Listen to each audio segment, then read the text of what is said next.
Good morning, everyone. Thanks for joining us at 7. I'm Tracey McCain. And I'm Caitlin Nuclo. You're watching Eyewitness News here on the Wax on this election day.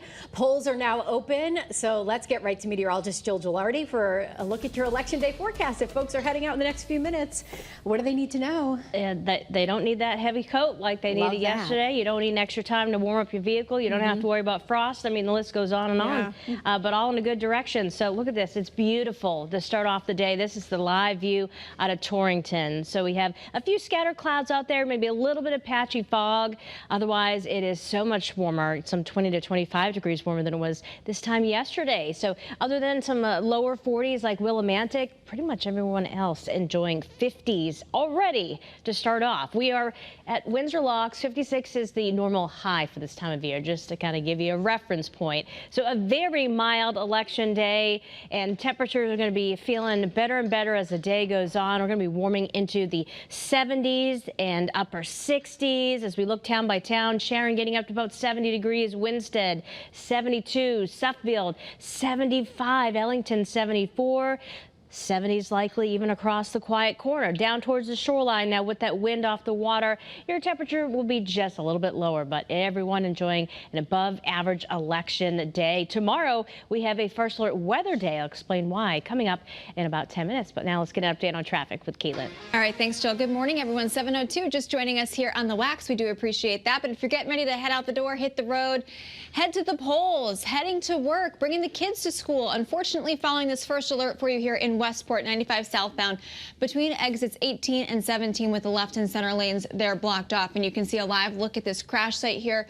DOT reporting that this is involving multiple vehicles. You can see those emergency crews on scene, and because we've got multiple lanes blocked off, we are seeing some delays both on the southbound side, which is where this incident is taking place, but also on the northbound side where it looks like we do have some construction set up here. So just give yourself some time to get through this specific area. If you're traveling along 95 southbound here this morning, we had a couple of earlier issues in West Haven as well. Those have both cleared, but unfortunately delays still linger. So you can see that drive time here, 95 southbound New Haven to the George Washington Bridge, just about a 100-minute ride there. So a little bit slower going than typical. Rest of the state, though, moving along nicely. I'm Caitlin Francis with your Connecticut Chevy First Alert traffic report driven by your Connecticut Chevy dealers. All right, Kate, thank you. Polls now open in Connecticut. They opened about an hour ago here. And after several months of campaigning, rallies, and political ads, voters now ready to cast their ballots. That's right. Let's head right out to Channel 3 Eyewitness News reporter Marcy Jones, live at City Hall in Hartford, breaking down what you need to know as you head out to vote. Good morning. Well, we know that almost 30% of all registered voters here in Connecticut cast their ballots early during early voting. And we also know that poll workers have been counting those for about an hour now. If you are about to cast your vote today, here's what you need to know before you head out. If you're not registered, don't panic. You can still register in person at your town registrar's office. Registered voters are required to bring a valid form of ID. Acceptable forms include a social security card, any pre-printed form of ID that shows your name and address, name and signature, or name and photograph. If you're a first-time voter who registered by mail, you'll need to show proof of residence as well. Acceptable forms include a current and valid photo ID with your name and address, or a copy of a current utility bill, bank statement, or government document that shows your name and address. For those who don't have an ID, you will be asked to sign an affidavit. To find your current polling location, head to myvote.ct.gov. All absentee ballots are due today by 8 p.m. Again, polls have been open for a little over an hour now, and they will remain so until 8 p.m. Happy voting, everybody. Reporting live in Hartford, Marcy Jones, Channel 3 Eyewitness News. All right, Election Day finally here, and the race for the White House sits on a knife's edge. Last night, former President Donald Trump and Vice President Kamala Harris made their final pitches to voters after a lengthy blitz through 7 battleground states that will likely determine who sits in the Oval Office. Channel 3's Jared Hill is in Alexandria, Virginia, with those details. An Election Day tradition, the tiny town of Dixville knocks New Hampshire with the first results of the 2024 race. The 6 voters split between former President Donald Trump and Vice President Kamala Harris in what's proving to be a razor-thin election. In Grand Rapids, Michigan, are you better off now than you were 4 years ago?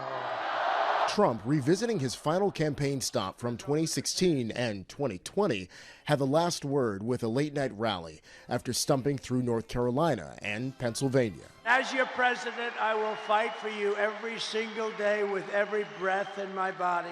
Are you ready to make your voices heard?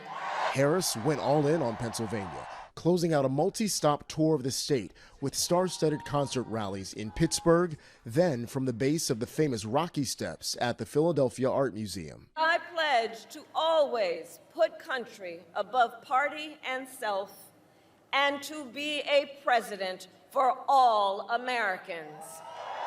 Already more than 81 million Americans have voted early this election, with states like Georgia and North Carolina shattering records. Still, a lot of folks say they plan to vote today. I want to do mine in person because I know it counts. I'm old school, so I wanted to vote on the day of, as I normally do. Trump is also expected to cast his ballot later today in Florida. Tonight, he and running mate J.D. Vance will watch the results come in at Mar-a-Lago. Harris and her running mate, Tim Walz, will be in Washington, D.C. at Harris's alma mater, Howard University. Jared Hill, CBS News, Alexandria, Virginia. And one of the big questions today, will we know who won the presidential race tonight? Yeah, I don't think so. Channel 3's Roger Susanen live in studio to explain why we may all have to be a little patient here, and it may not be decided today. Maybe a lot patient. I'm not sure if that's good grammar, but it's the flat-out truth. It's one of the top questions certainly that people want to know today. Not just who will win, but when will we know it? And look, we all know every state story is a little bit different, but it is very, very unlikely that we will have all the answers by the end of the night. So you don't need to stay up late if you don't want to. All right, let's talk about a couple of battleground states, shall we? The polls close at 7 p.m. Eastern in North Carolina and Georgia, and those states should get counted pretty quickly. In Georgia, officials say 70% of the results could actually be publicly posted within about an hour of the polls closing. So we're talking about 8 p.m.-ish. Not terrible, right? In Michigan, state law allows early votes to get pre-processed, so officials there say we could at least know the results by around midnight. Also not too shabby. But now let's get into those longer delays, because it could actually be days, yes, days, before we get results from some states out west that saw a lot of early and absentee voting. In Arizona, for example, listen to this. It could actually take 10 days, we're told, to count all the mail-in ballots. 10 days. Officials are reminding you, of course, that accuracy is their #1 priority, and it is normal, they say, for this process to take a long time. Tracy, I'll send it back to you. All right, Raj, thanks. This morning, Democrat Jahana Hayes is in a rematch with Republican George Logan. 5 Connecticut congressional seats are up this election, but the 5th district is drawing national attention. Sure is. Channel 3 Eyewitness News reporter Olivia Schuler is live at Tyrell Middle School in Wolcott, where Hayes just voted this morning. Olivia, what do we need to know about the candidates? Well, Tracy and Caitlin, candidates are in their final stretch, as you mentioned, around 6:30 this morning. That's when Hayes came here to vote. We know that Logan did so. He participated in early voting. And this morning, both candidates are going to be heading out around the 5th district as the last push to voters. Whoever wins today could determine the makeup in the House of Representatives. We know more than 700,000 Connecticut voters took part in early voting. However, many have waited for Election Day. Since 2006, the 5th District has stayed blue. 2 years ago, George Logan only lost by 2,000 votes, nearly flipping the seat red. This time around, the stakes are high. If Hayes wins, it could help Democrats take back control of the House. Hayes is largely supporting women's reproductive rights. Logan says he's focused on fixing the, quote, failures. He says right now there is high inflation, less job opportunities, and a crisis at the southern border. Up until 8 o'clock tonight, each candidate will be fighting for what they believe in. We are making phone calls, getting people rides to the polls. Our goal here is to finish strong, so we're working hard, still knocking on doors. Now, when the polls close at 8 o'clock tonight, that's when Hayes is going to go over to the Marriott in Waterbury. Logan says he's not having any type of event until a victory is called. We're live in Wolcott. Olivia Schuler, Channel 3 Eyewitness News.